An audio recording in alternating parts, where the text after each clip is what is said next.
as basic principles, also known as presuppositions or assumptions. And two of these presuppositions I want to highlight.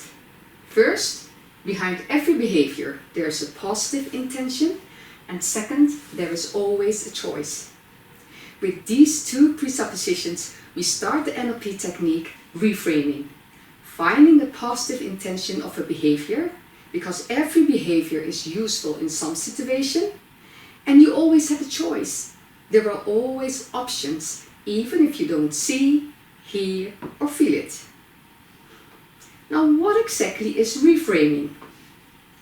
Reframing means changing the meaning of a situation by putting it in a different context or setting, which creates a new and different interpretation, which reaches a different conclusion.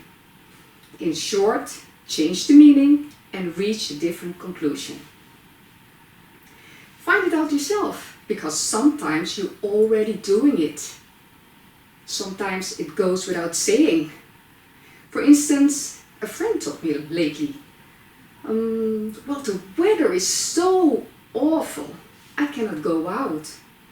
So I told him, well, at least you can stay at home and finish reading the books you were so excited about.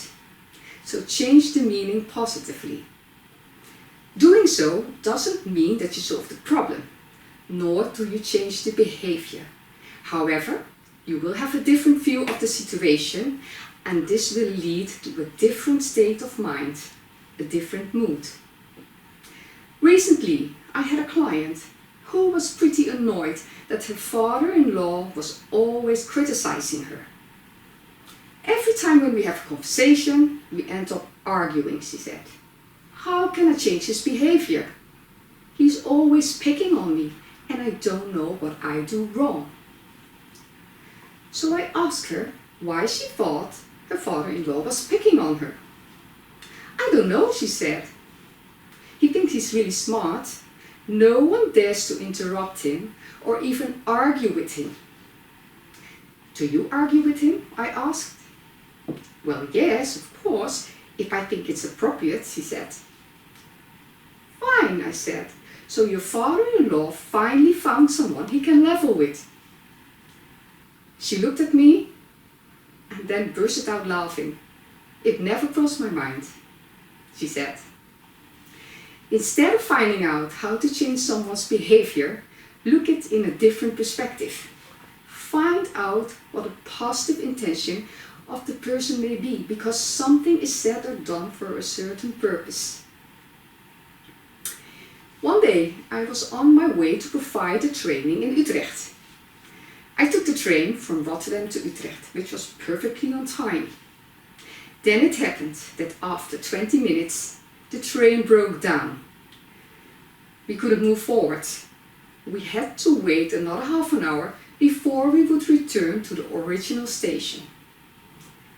Meanwhile, people were stressed out, walking back and forth, calling, etc.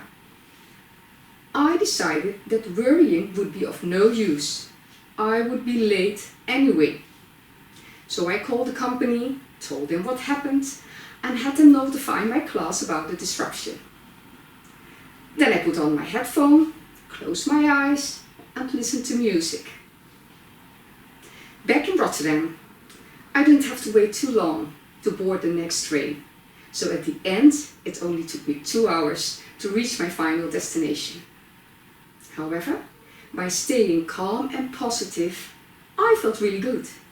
And at the start of the training, the ice was immediately broken after I told what happened.